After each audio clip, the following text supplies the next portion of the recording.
ये गाना ये दिल न होता बेचा कदम न हो। पहले किशोर कुमार साहब नहीं बल्कि रफ़ी साहब की आवाज़ में रिकॉर्ड हुआ था। जी हाँ दोस्तों, कैसे फिर किशोर कुमार साहब के हिस्से ये गीत आया और रफ़ी साहब वाला वर्ज़न कहाँ है, वो वर्ज़न भी आज मैं सुनाऊंगा आपको इसी वीडियो में। क्या सब ये हुआ था, कैसे रफ़ी साहब की आवाज़ में रिकॉर्ड हुआ था, क्यों गाना फिर किशोर कुमार साहब को मिला, बने रहिएगा वीडियो के एंड तक मेरे साथ। नमस्कार, मैं महेश कोहली बॉलीवुड संगीत के सफ़र से। सबसे पहले आते हैं रफ़ी साहब वाले वर्ज़न पे।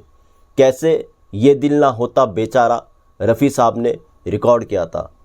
बात दोस्तों ये है 1964 से पहले की बात है, उससे आसपास की बात है। गुरुदत्त साहब एक फिल्म पर काम कर रहे थे अपनी, और ये फिल्म थी बहारें फिर भी आएंगी। इस फिल्म के म्यूजिक डायरेक्टर थे एच.डी. बर्मन साहब। एच.डी. बर्मन साहब ने रफ़ी साहब की आवाज़ में इस फिल्म के लिए एक गीत रिकॉर्ड कर लिया था। हुआ क्या था, अनफॉर्चुनेट दो चीज़ें हुई। गुरुदत्त साहब की डेथ हो गई 1964 में, और एच.डी. बर्मन साहब को हार्ट अटैक आ गया, उनकी तबीयत खराब हो गई। एच.डी. बर्मन साहब रेस्ट पे चले गए। अब इस फिल्म की जिम्मेदारी ली गुरुदत्त साहब के भाई आत्माराम ने। उन्होंने देखा कि एच.डी. बर्मन साहब की तबीयत खराब है, उनके भाई इस दुनिया में रहे नहीं, तो इस फिल्म का संगीत उनको जल्दी तैयार कराना था। तो उन्होंने एच.डी. बर्मन साहब को रिप्लेस किया और ओ.पी. नैयर साहब को लिया। तो रफ़ी साहब की आवाज़ में जो गीत रिकॉर्ड किया था एच.डी. बर्मन साहब ने, वो वैसे ही रह गया, जिसको मैं थोड़ी देर में आपको सुनाऊंगा। अब हुआ क्या दोस्तों, एच.डी. बर्मन साहब एक और फिल्म पर काम कर रहे थे, वो थी देवानंद साहब की ज्वेल थीप। जी हाँ, रफ़ी साहब के इसी गाने पर ज्वेल थीप का किशोर कुमार साहब वाला ये नायाब गीत बना। ज्वेल थीप के संगीत पर जब एच.डी. बर्मन साहब काम कर रहे थे, तो एच.डी. बर्मन साहब को, जैसे मैंने कहा, उनकी तबीयत खराब हुई, उन्होंने तो रिप्लेस कर दिया आत्माराम ने। मगर देवानंद साहब ने एच.डी. बर्मन साहब को रिप्लेस नहीं किया, उन्होंने इंतज़ार किया एच.डी. बर्मन साहब का। एच.डी. बर्मन साहब जब स्वस्थ हुए तो उन्होंने रफ़ी साहब का यही गीत इस्तेमाल किया ज्वेल थीप में, जो नायाब गीत बना ये दिल ना होता बेचारा।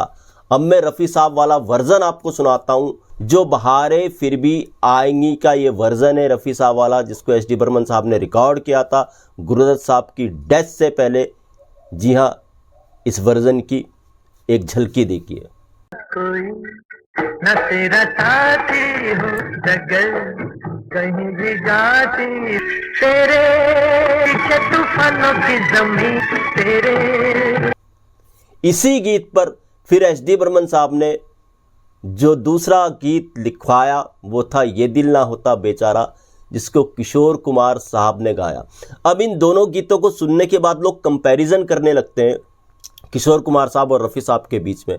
देखिए, रफ़ी साहब वाला गीत तो किसी पर पिक्चराइज हुआ ही नहीं, पिक्चराइज होता तो फिर तस्वीर कुछ और होती उस गीत की।